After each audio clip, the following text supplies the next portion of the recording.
नमस्कार, मैं हूं सुरिंदर शर्मा।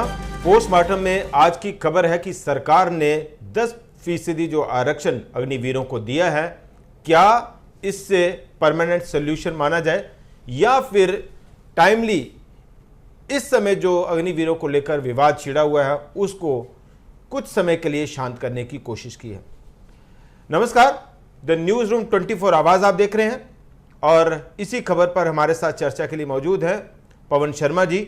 पवन जी, क्या माना जाए कि जिस तरह से अग्निवीर को लेकर विवाद छिड़ा हुआ था, सरकार ने पूरी तरह से उस विवाद को पकड़ा है या फिर कुछ समय के लिए इस विवाद को शांत करने के लिए 10% आरक्षण का जो लॉलीपॉप है वो थमा दिया है?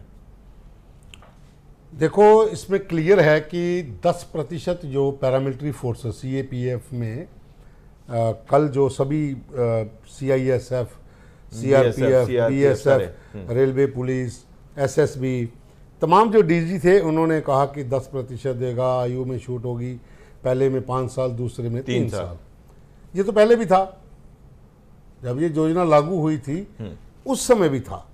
लेकिन कल जो सभी डीजी का सामने आना ये दर्शाता है कि सरकार वचनबद्ध है अब पूरी तरह से इस योजना को लागू करने में। इसमें आप ये देखिए कि राजनाथ सिंह ने बयान दिया था कि हम समीक्षा करेंगे, समीक्षा में हम कुछ चीज़ें हैं जो बदलाव लाएंगे और वो हो सकता है जी। लेकिन जिस तरह से चुनाव में जो मुद्दा बना, कांग्रेस की तरफ से इसको लेकर काफ़ी बवाल भी रहा, ये योजना ख़त्म नहीं होगी, ये लागू रहेगी। देखिए, अगर आप ओवरऑल पर्सपेक्टिव को देखेंगे तो ये योजना जो है अग्निवीर जो है, अग्निवीर रोजगार का साधन है, ये मैं मानता हूँ, लेकिन युवाओं के लिए परमानेंट जो रोजगार था, जो फौज में जैसे पहले खुली भर्ती होती थी, फलां रेजिमेंट की भर्ती, डोगरा की, पंजाब की, सेंटर्स में भर्ती होती थी, तो उसमें काफ़ी यूथ जो था उसको मौका मिलता था। लेकिन अब इसमें क्या है कि इसमें आपको अगर 100 या 200 अग्निवीर आप लेके जाते हो, उसमें से 25% जो है वो आगे जाएंगे, बाकी जो है वापस आ जाएंगे। जो 25% जो हैं वो परमानेंट हो जाएंगे, बाकी वालों के पास मौका है अपना काम करने का। पैरामिलिट्री फोर्सेस में जिस तरह से कल ये कहा गया, देखो इसमें एक चीज़ और भी आपको देखनी पड़ेगी। नहीं, बुनियादी सवाल ये है कि जो रिजर्वेशंस थी इस पूरे कानून को लेकर, जो अग्निवीर हैं, जो डिफेंस एक्सपर्ट्स हैं, जो विपक्ष ने जिस तरह से लोकसभा में सरकार के ऊपर हल्ला बोला, चुनाव में ये मुद्दा बना और उस मुद्दे का फायदा भी विपक्ष को हुआ, मतलब एक जन समर्थन जो है वो इस मुद्दे पर मिला। तो ये जो बुनियादी तौर पर ये कि जो खदशाहत हैं, जो रिजर्वेशंस हैं, क्या सरकार ने उसको पकड़ने की कोशिश की है या फिर ये कुछ समय के लिए इसको शांत किया जाए इस मुद्दे को, तो 10% जो है वो दे दिया, जैसा आपने पहले भी कहा कि ये तो पहले से था, ये प्रावधान तो पहले से थे। शांत करने के वाला नहीं है इस विषय में। देखो, इसमें क्या था कि कुछ लोगों को इसमें गलतफहमियां थी कि पैरामिलिट्री फोर्सेस में हम लोग जाएंगे कि नहीं जाएंगे। ये समझाना किसको है? समझाना हमने यूथ को है। बिल्कुल, पॉलिटिशियन को क्या समझाना, उसने पॉलिटिक्स करनी है। सरकार ने इस योजना को लाया, योजना काम कर रही है, इसमें लोग भर्ती हो रहे हैं। हाँ, अपने अपने मत हो सकते हैं, जैसे मेरा मत है कि मैं इस योजना को कुछ हद तक सही नहीं मानता, लेकिन अगर मैं ओवरऑल चीज़ें देखूंगा तो मुझे ये भी लगता है कि सरकार ने अगर इतनी बड़ी योजना लाई है, इसके पीछे ये फैक्टर हैं, तो कहीं ना कहीं सहमति बनती है।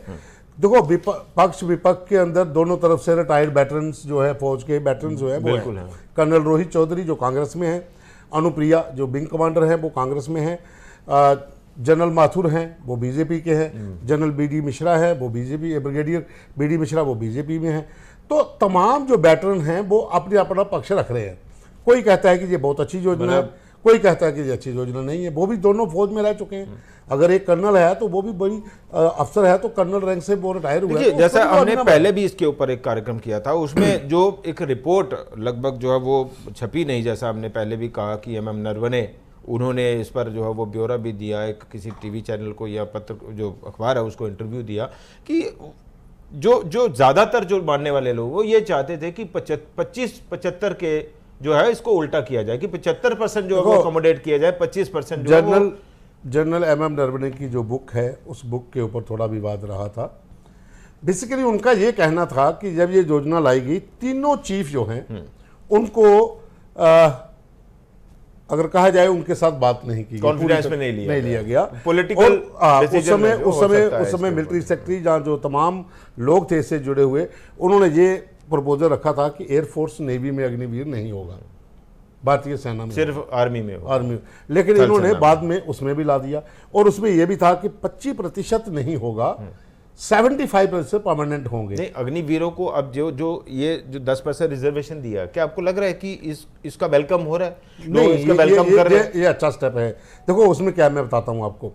अगर सपोज करिए आपका 100 अग्निवीर इस महीने में भर्ती होता है, 10% ही जाएगा। सुनो ना, अब 4 साल के बाद 100 में से 75 वापस आएंगे।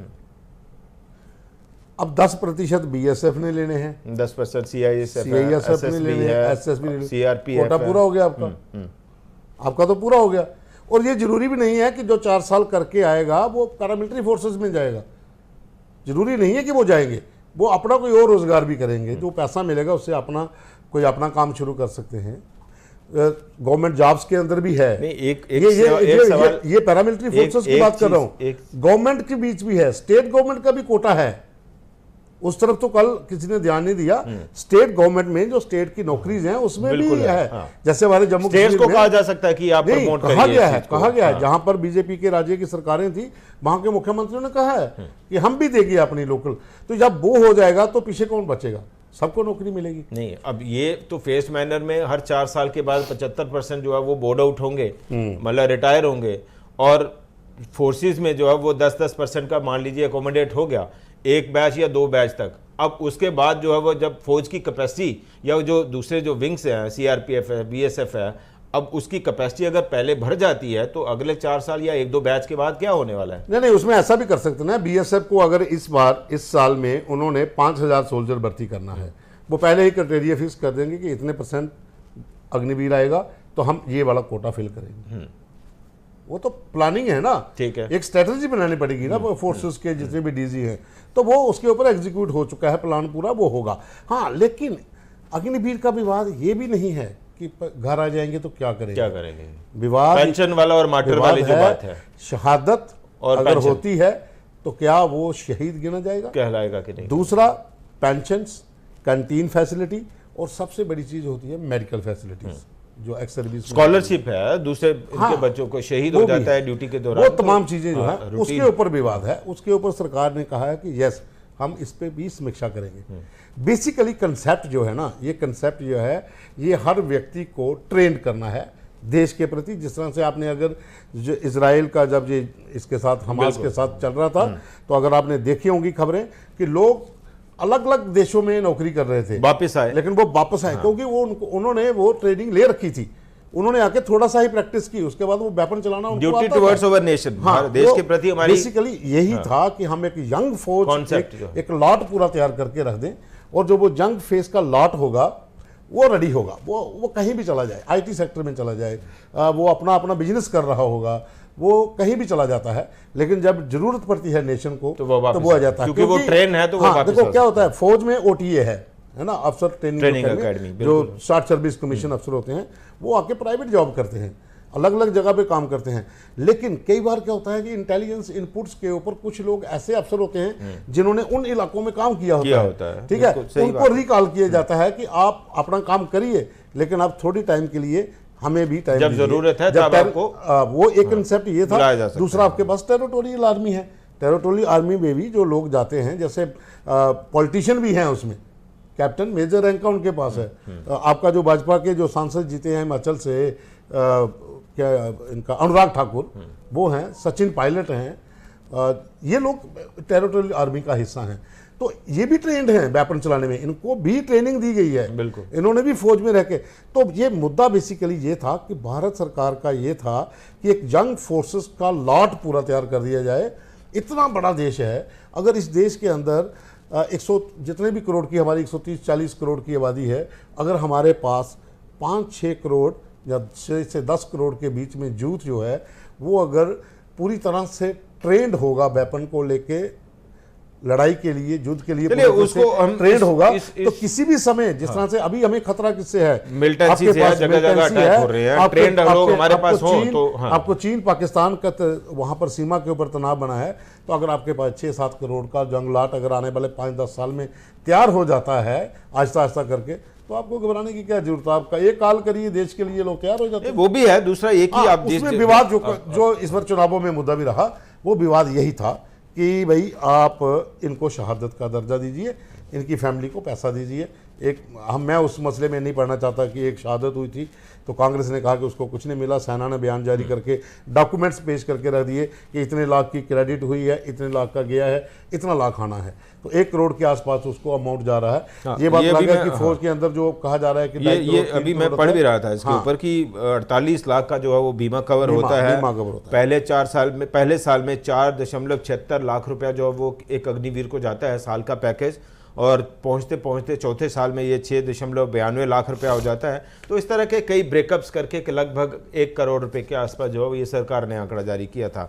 वहीं दूसरा अभी हम देख रहे हैं कि जो बैकलॉग है, जिसका हमें लगता है इस सरकार का एक बहुत बड़ा कंसर्न भी है, और बड़ी बात ये भी है कि राष्ट्र के लिए जो है वो अपनी जिम्मेदारी निभाई जाए, या राष्ट्र के लिए ऐसे फौजी तैयार किए जाए कि जब भी, और ये ज़रूरी नहीं है कि कहीं पाकिस्तान या चाइना के साथ ही हमला होता है, कहीं नेचुरल कैलेमिटी होती है। जम्मू कश्मीर में हम देख रहे हैं लगातार आतंकी गतिविधियां, घटनाएं बढ़ रही हैं, तो ऐसे में जो ट्रेंड होगा वो उसको जहां मौका मिलेगा वो अपना प्रदर्शन करेगा। ट्रेंड सोल्जर होगा, ट्रेंड सोल्जर जो है वो किसी भी काम में आ सकता है। बिल्कुल, प्राकृतिक आपदा के साथ साथ किसी भी किस्म की कोई अगर कोई ऐसी अनहोनी हो जाती है, वो खड़ा हो जाएगा, क्योंकि 4 साल उसने जो फौज के अंदर रखा होगा, जुनून भी होगा, ट्रेनिंग भी होगी, नाम चलाने का। हाँ। नाम नमक निशान, ये जो फौज का मोटो है ना, तो ये जो एक जब आप ग्रीन वो पहन लेते हो ना, उसके बाद आपके अंदर वो चीज़ आ जाती है।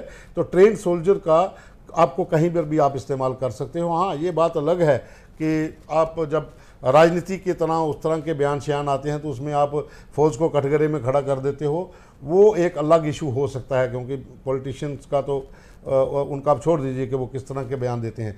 लेकिन हाँ, ये ज़रूरी है कि देश के लिए, जिस तरह से हमने इजराइल में देखा था, वहाँ लड़कियाँ लड़के बाहर से इतने बड़े बड़े वापस लौटे थे, आए थे, उन्होंने बंदूक पकड़ी थी। तो ये बेसिकली जो सरकार का जो इस पर तो पहले भी पवन जी चर्चा चलती रही है कि भारत को भी ये पहल करनी चाहिए कि कम से कम 9 महीने, 10 महीने, 1 साल, 1.5 साल, 2 साल जो है वो देश के हर एक घर से एक शख्स को फौजी लेकिन जाना चाहिए फौज में। लेकिन इसमें एक चीज़ और भी है, बहुत से जर्नल्स जो हैं उनके भी पॉइंट अपनी तरह से सही भी हैं कि भाई आप इससे फौज को कमज़ोर कर रहे हो, क्योंकि आप अभी उस स्थिति में नहीं हो। या तो आप एक स्कीम अलग से लेकर आइए, एक ऐसी स्कीम अलग से लेकर आइए जिसमें इन लोगों को कंपनसेट किया जाए। देखो, आपके जहाँ भर्ती होती थी, आपके रैलीज होती थी, तो आपका 50 से 60 लाख जो सैनिक है, 50 से 60 हज़ार सैनिक जो है उसको उस दिन रिटायरमेंट हो जाती है 1 साल के भीतर। तो आपकी जो 25,000 30,000 की भर्ती होती है अग्निवीर की, उसमें आप 25% आगे जाएगा तो बाकी वापस आ जाएगा, तो फौज कम हो जाएगी। उनका ये तर्क है, और तर्क भी सही है, कहीं ना कहीं उनका भी तर्क सही है। मैं रिपोर्ट भी पढ़ रहा था कि जो bureau of police research department, ये होम मिनिस्ट्री के अंडर आता है, और जो बैकलॉग बताया गया है अभी तक तमाम जो फोर्सेस हैं उसमें करीब करीब लाख के आसपास है, और CISF में करीब 28,000 जो है वो पोस्ट खाली पड़े हुए हैं, बैकलॉग है। BSF में 20,000 है, CRPF में 30,000, SSB में 10,000, और असम राइफल्स और म्यांमार जो मिलाकर जो है वो करीब 8,000। तो ये करीब करीब 1 लाख के आसपास जो है वो बैकलॉग है, जो उम्मीद है कि पहले ही जो पहला बैच निकलेगा, हाँ, वो उनको उसी में ये बैकलॉग कवर हो जाएगा। अफसर्स की भी कमी है, आप देखिए ना, ऑफिसर्स लेवल भी कमी, वहाँ पर भी बहुत सा बैकलॉग है, लेकिन ये आस्ता आस्ता भरा जाएगा, इसको एक प्रोसेस है। लेकिन योजना के ऊपर जिस तरह से राजनीति हो रही है, अब कांग्रेस का अपना मत है, भाजपा का अपना मत है। एक बड़ा मुझे लगता है जो रिलैक्सेशन है सबसे बड़ा कि एज रिलैक्सेशन दिया गया है, फिजिकल टेस्ट का, और एज रिलैक्सेशन जो है वो फिजिकल का क्या है कि आप आप कहते हैं ना कि ये फौजी है तो वो, मैं आज 4 साल के बाद घर आ रहा हूँ, मुझे दोबारा DSC में जाना है तो मेरा मेडिकल नहीं, मुझे एक फिटनेस सर्टिफिकेट होता है, हाँ। वो मिलता है, फिजिकल फिट है, वो जमा करवाना है, मुझे वो रनिंग नहीं करनी है। एज रिलैक्सेशन अब तक जैसे 21 साल रखा गया था वो बढ़ा दिया अब गया, उसमें 5 साल का है, जो नेक्स्ट बैच के लिए 3 साल का होगा। अब ये एक सवाल देख रहे हैं हम कि कहीं ये भी चर्चा चल रही है कि क्या देश इसके लिए तैयार है कि देश में अब 2 तरह की फौज है या 2 तरह की फौज हो जाएगी? देखिए, ऐसा होता है कि हम कह भी सकते हैं कि 2 तरह की फौज है, इसमें कोई शक नहीं है, हम कह भी सकते हैं, क्योंकि एक वो लग जाता है टैग डेली वेजर का, है ना, ये तो अग्निवीर है, अग्निवीर ज़्यादा उसको अग्निवीर ही कहते हैं, उनका सिस्टम ही अलग से है। जब आप एक यूनिट के CEO के पास जब 10 लोगों को भेजते हैं, वो 10 लोगों का ग्रुप एक बटालियन में जाता है तो सबका अग्निवीर आगे, है ना, वो अग्निवीर ही रहेंगे वहाँ पर।